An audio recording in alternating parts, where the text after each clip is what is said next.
up, guys? I'm back with my big penultimate video here. I've been trying to do this thing for a while, and sadly it has not come to fruition.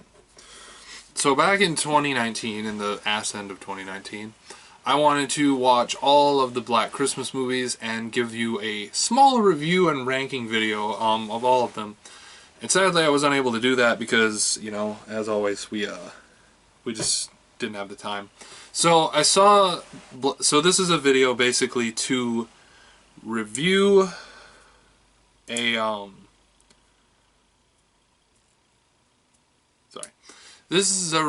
I keep losing my mind today. This is a video to give a small review and a ranking for all the Black Christmas movies. So when I first started this video, I actually didn't know there was 3 Black Christmas movies, so I was just going to review both the Black Christmas movies before I found out that there was a third one. Well, technically the second one. So if you didn't know, the first Black Christmas came out in 1974, and then there was a soft reboot in 2000 and I believe 6, and then this one came out in 2019. All of them come with different messages and different sets of mind, in my opinion. So we're going to start with the Black Christmas 1974. So the Black Christmas 1974 is kind of like it came out in a decade where we were given some of our best horror movies, which was Jaws, Halloween, all the stuff like that. And this one came out in 74, so it came out before Halloween, so Christmas was more the spooky time before Halloween was even born. So Black Christmas 1974, I kind of feel like, for one, it was definitely set in the time. Another thing I'm going to definitely say about it is that it was totally, without a doubt, one of the weirdest ones I had watched. Because the person who played this weird killer in this was totally overacting, and that is definitely what they were shooting for. And I feel like that's probably the best rendition of the killer in the movie. To be honest, I feel like that's cool. So to start out, let's talk about like what he does in these films. There's not much in these films, kill-wise. Like, there's nothing like horribly, totally bad. But I give it a solid, like, maybe, if I was having to guess here, I'd say it was a solid 6. I think they did what they could for like kills and whatnot, and I'm not rating it as a 6 right now. I'm rating like what they did for like what he did to people in this movie was like a 6, because it's they did what they had, because it's 74. You can only do so much in 1974, you know, and it's one of those things where you just kind of sit there and go, yeah, it's with the times, because people like nowadays are telling me, let's not watch the original Halloween because there wasn't much to it. Yeah, but it's a classic though. This so much is not more a classic, it's more of a watch it once and you decide for yourself. And I decided, in my opinion, it's not something I'd watch uberly every year. Like, if Christmas came around, this is not my first choice for a Christmas horror movie to watch. Neither are the other two, granted, but I'd probably still go with Christmas Evil or Silent Night Deadly Night over these. Because the Silent Night Deadly Night went up to like 5, I want to say, and it had different points of view for sure. As the 74 goes, I think the style it had and just the way it went through it was just, you know, good enough to keep it going. And it truly just, I think, had enough for it to just be a movie in the 70s and just be with itself. For total, like, Scarefest, they tried to do, like, a twist at the end, and it just didn't pay off. Like, they tried to play with you at the end, like one of those, like, questionable endings where it's like, oh, will this happen? Oh, will that happen? And it just doesn't pay off in the end, in my opinion. For what they had in 74 to do this film, I think it's just enough to have it done, in my opinion. But it's just, I don't know. It's kind of meh to me. Don't get me wrong, I love the old classic horror films, but this one was just enough for me to go. It probably wasn't, it was just under the bar for me, because there was better horror movies in the 70s with better effects, better gruesomeness in this entirety than what this had, sadly. And it just flies below the bar I know like people say, oh, it's a classic, you know, and in my opinion, no, like it's something that I probably wouldn't watch every year. So, granted, like the bonuses in this film, I would say are the killer who you never see. I think that's probably the best part of the film. You never see the killer. You never revealed a bunch about the killer. He's just this creepy dude in a house like killing people, and you never see him. The most you see of him is an eye in the wall or a painting, and then you just hear him making these ungodly weird noises like some crazy kid flying down the street. It's just weird how that happens. Like with the killer in this film, it's just weird. I don't know what to say about that other than it's just really weird. Like the noises that he makes and just good effects. I would say the good effect of like making noises, like going, and I can't even describe to you. I can't even redo the noises that he did in this film because it was just so off the wall. I don't know. But that's like the one plus of the movie. There really wasn't much else that I would say was 100% amazing to the T on this at all. So, yeah. I'm going to give this one a 6.3 for now because we still got 2 more to go. So, I'm going to say the next one in 2006 was just, in my opinion, a little bit above the bar of sci-fi. And I don't know if it was actually theatrically released, which I'm going to check on as we're talking about it. But here's the thing about the 2006 one. It had an interesting cast of like people who are much better actors than they were back then. But as of right now, like they're good actors now. Then, not so much, because it was a case of just, I don't know. The problem with this one, first off, is that on the DVD cover it's called Black Xmas, and in entirety it's Black Christmas. It's one of those things where, you know, they just try to bring everyone in because it's not Black Christmas anymore, it's Black Xmas, you know, Black Xmas.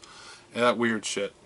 It did have a good cast. Like I said, they weren't as good at actors then as they were now. It had Katie Cassidy, who plays Black Canary in Arrow, and it has Mary Elizabeth Winstead, as most of you will probably know as Ramona Flowers from Scott Pilgrim. But they're just in small roles in here, and it just doesn't go through very well, in my opinion. Oh, the film was released box officely, and it actually was a success. It was budget of 9 and made 21.5. That's not amazing, but it's not bad either. But the thing about this one, in my opinion, is it feels lazy, but I feel things that were done in the 74 film were not as well done in this film. There's problems both ways. Like I said, I love how they don't show the killer and all this. In here they made up a story about him, and there's this weird shit with his mom and everything. And this one just has like too much to it, in my opinion. It's like the pizza that has everything on it, and then there's just too much on it. There's not even a pizza anymore, you know? Kind of like that. It's just too much added to it. There was one scene in this film, though, I will honestly give it credit for, that it did freak the shit out of me because I wasn't expecting it. And it was like someone I don't want to spoil it too much because I want you guys to see it. But it was basically like someone taking cookie cutters to someone's skin and making like skin cookies. And it was really like creepy and disgusting. And the dude eating them with a glass of milk in the movie was just... it was enough to make me go, like, swallow, you know, it was... ugh. But that was like the one thing in there that was bad. Everyone goes through the eye gag in this movie, which I just find weird. Like, you know, like the weird thing, like, you know, the rubber eye attached to like a pencil, like it's fake, you know? Everyone kind of seemed to go through this in that movie, and it was really weird. Because, like, the number one thing that this guy does in this movie is he, like, puts Walmart bags over people's heads and just goes, until eyes fly out, and it's just weird. There's like no terminology for it or anything. He just does it like to everyone. It's like, yep, got your eye, cool, and then he eats the eyes, and it's weird. It's like, this is not Shrek, this is Black Xmas, and it's just unnecessary. And eventually you get into things like later on in the movie that just, it feels like the movie literally could have ended at a point, and then it just kept going. That was the big problem for me. Like, there was a part where they had defeated the killer, and then it just kept going on for about 15 more minutes, because then you find out, oh, the killer's still here, and weird shit starts happening. Big unnecessary thing is like making this killer like out to be like some weird creature from Sin City, that yellow guy, because that's what he reminds me of. That's the big problem in this movie. And to that point, the creepy thing with the cookie cutter and just the few different things that were done better because of, like, in 74 we don't have the things to do that we did now, but now that we've done them, does it make it a better movie? No, it doesn't make it a better movie. Does it make it look better visually? Yes, of course it does. That's granted.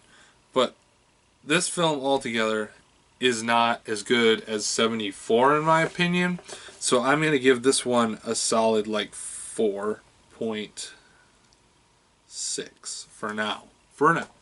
We need to get through the one that I think is probably going to be the worst. Black Christmas 2019. I actually didn't do a review of this in 2019 because, like I said, I wanted to do this list of like all the Christmas things. I should point out that I did order, like I said, I had watched Black Christmas 2019, which was already in my mind, and then I had ordered 1974 Black Christmas, and then I found out that there was a second one, so I was ready to do this video to compare old to new, and then I found out that there was a middle child, and that's what I had to, that's why it took so long, because I had to find that and then find the time to watch it, which was definitely not worth my time.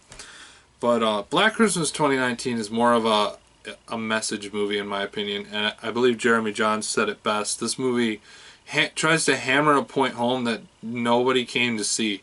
Granted, I know, like, all, you know, the thing with the Me Too and everything that's going on right now is just, it's bad. But I felt like that was the main hammering point of this entire film, and just did not, I'm not going to go too political with it, but it's just a weird plot and a weird premises, followed by this weird trying to hammer this constant point home, and it just didn't work out in the end, and that was the big problem with this movie. Like, they focused more on the problem of this, like, thing that had happened to this one girl, and that's what they focused on the entire movie, like, having to deal with that. And then they just kind of threw in this weird plot at the end that just didn't make the movie very good. To be honest, I don't really got more to say than that. The weird thing about this one, I think, is, and spoiler alert here because I am going to spoil this a bit. I think the weird thing about the end of this movie is, like, they beat the thing that they were going to beat, and they were watching this house burn down, and the girl who had had this problem with a guy, you know, with the, don't like to talk about that, but the problem with this guy, you know, he's burned alive in the house is burned down, and as she's looking at this burning house, she, like, smiles, like, knowing that everything's over, and then she starts to frown, like an Insidious, like, ending, like, kind of like that, and then, but except this isn't Insidious, this is Black Christmas 2019, and it's never revealed to us, like, why she did that. Like, if someone went at a house, then you gotta figure one of them's coming out with a knife going, I'm gonna kill you, or something, you know, but no, nothing is ever resolved. She's just, like, happy that this whole experience is over, then she looks frightened, and then it just cuts to black. There's also an end credit scene in this movie that has nothing to do with anything. Apparently the creatures in this film, which are basically taken over by the devil, it's people taken over by, like, the spirit of the college that thinks men should be in charge, and that's part of the message that it tries to send. Like, college boys think, oh, men should be in charge, or the women think, you know, that and this, of, like, you know, this is wrong and all that. It's just a mess. It's like way too many messages at once, and it just does not hit it. But the end credit scene in this film, truly and honestly, is probably one of the dumbest things I've ever seen. Almost as dumb as the Terminator Genesis scene, or such as so as the Super Mario Brothers ending scene, like that they thought that was actually going to get a sequel, maybe Skeletor and Masters of the Universe, you know, which, by the way, I will be reviewing soon. But it's with this, it's a cat that's drinking the blood of this person that was possessed, and it just shows the cat going, and then it cuts to something. Like, I expected the cat to get red eyes and weird shit to happen, but no, that's just not what happened. This movie is just a tragic mess. Like, I've seen worse, trust me, I've seen worse, but I just feel like this movie was just a big old political message, and it just did not work out in the end. So, in honesty, I don't even remember what I gave it when I got out of the theater, but I'm going to give it like a 2.5, because I don't really, there was no redeeming quality. It was just something to sit through for 2 hours, and it was boring most of the part. Nothing of it was funny. It was just stale. You've seen it 100 times, except this 101st time had a message that they thought maybe would make it better, but it didn't make it better. And the whole premise behind these like people that are getting possessed was so dumb. It's dumb, and that's all I got to say. But so far as ranking the films from best to worst, obviously 2019 is not going to get, you know, it's the worst. 2019 is absolutely the worst Black Christmas movie. But between Black Xmas and Black Christmas, I feel like 74 was probably the best, which usually is correct because, you know, the original is always the best. But I just feel it was because it just had more secretiveness to it. It kind of ended with a twist that kind of worked, but it didn't really work. But it was enough for it to be like a thing that brought it all together 100%. So I'm going to say Black Christmas 1974 is the best Black Christmas movie. So that one gets the ultimate woo award. I'm going to say the 06 one got second place, and that's mainly just because of one scene. I feel like I could have graded this movie a lot lower, and honestly, I probably could have. If it wasn't for the cookie cutter scene in this movie, I probably would have called it a tie between Black Christmas 2019 and 06. And then, of course, 19 is the one that's going to get the dead last, because that was just garbage. It was just bad. I didn't like it at all. So, guys, that is what I think about the Black Christmas movies. Do you think my ranking is completely correct, or do you think it's absolutely wrong? So let me know in the comments down below. Let me know. Have you seen 1974, 06, or 2019 Black Christmas? What do you think about 74, 06, and 19 Black Christmas? Let me know in the comments down below. Let me know. And as always, if you like what you've seen here and you want to see more, hit like, smash subscribe, and comment whatever you'd like down below. Can't wait to do another listing video. I love talking about movies, so we'll see.